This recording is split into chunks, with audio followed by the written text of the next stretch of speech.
Bueno, pues vamos a leer el ajuar que dejamos ayer sin leer. El ajuar era algo muy, pero que muy a tener en cuenta. Aquí de nuevo se pone de manifiesto no solo la economía familiar, sino también la destreza de las manos de la novia.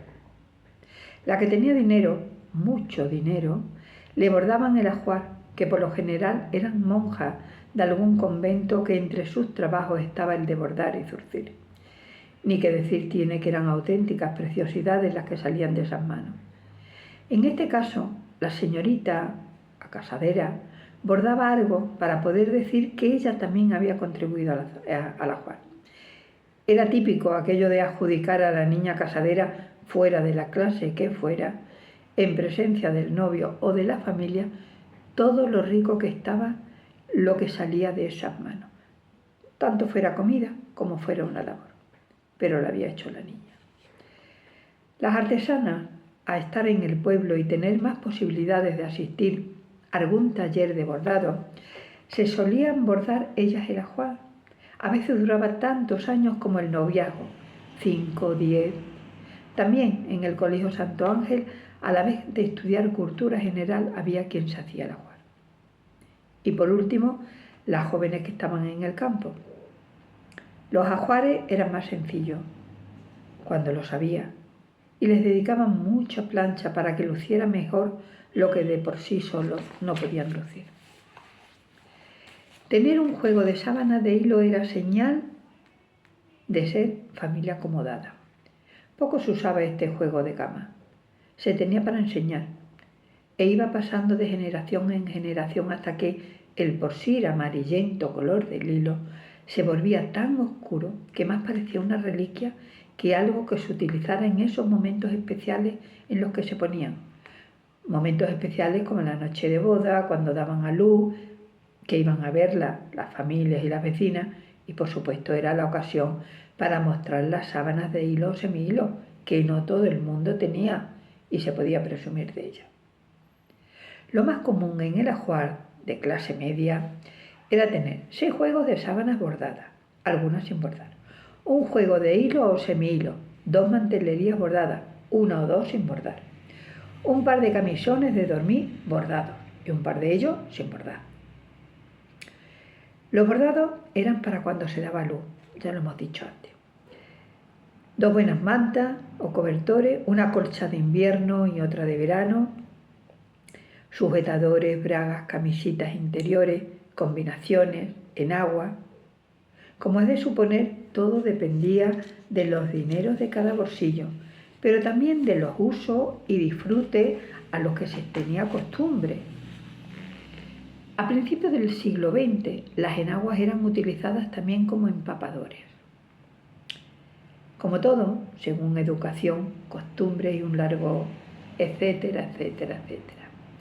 Te estarás preguntando qué eran los empapadores. Pues se usaban calzonas como prenda íntima, pero en las señoras mayores o viejas, como se suele decir, las calzonas prescindían de ellas por la falta de movilidad y entonces se ponían esas enaguas que servían para varias cosas, entre ellas empapadores. El invierno y al lado de la lumbre aquello pintaba mal, de tal forma que desde tiempos remotos el olor a orines se le dice olor a vieja. Ya sabéis por qué. 6 toallas y peinadores, esto ya para rematar con un olor a tocador. Cuando no había dinero, que era la mayoría de las casas, el ajuar se reducía tanto que lo poco que se llevaba era heredado y otras veces prestado. En el hombre se reducía a la ropa íntima y algo de calle. De esta forma, la falta de recursos era menos evidente. Otra vez sale la mujer perjudicada.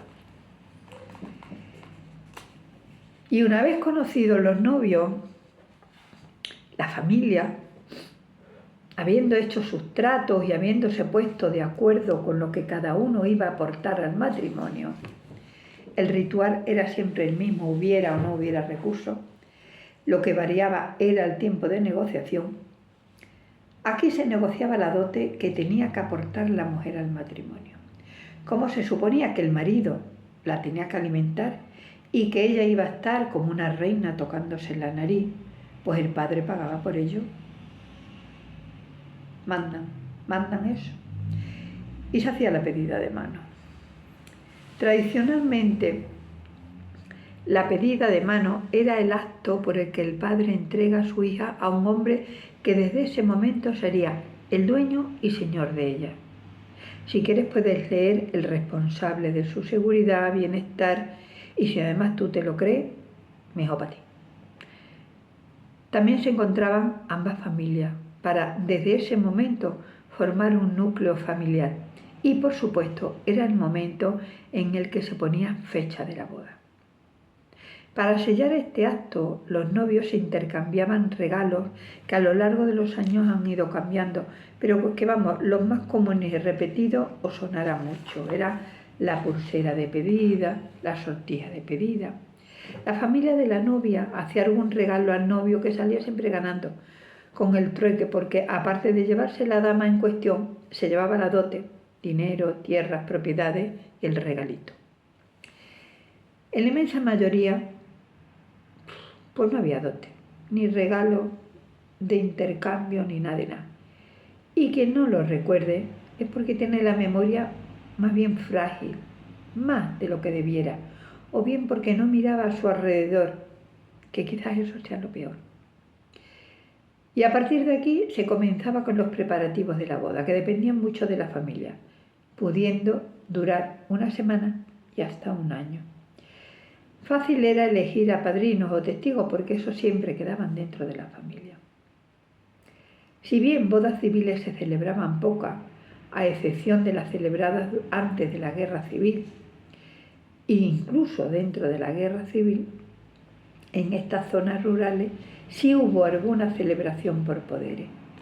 Eso era debido a que el novio estaba en el extranjero, por lo general en América, y era necesario estar casada para poder reunirse con el novio, que en este caso ya sería su marido.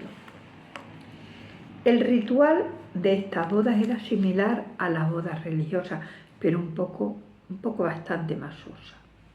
Me comentaba una amiga que presenció la boda por poderes en su casa que se veía rara la ceremonia porque el que hacía de novio era un señor muy mayor y porque después de la comida era todo como un teatro triste, ya que suponía que la hija se iba solita allende los mares. En todas las épocas la juventud ha sido la etapa más preciosa y más alegre y jubilosa, fuera el que fuera el estado social y económico en el que se viviera. El paseo, el cine y los bailes eran los medios de diversión. También estaban las reuniones con motivos de las celebraciones familiares, como eran los zambombeos en Navidad, la matanza, las Pascuas en Hornazo. Las canciones jugaron un papel importante en la vida tanto de la mujer soltera como casada. Pero de eso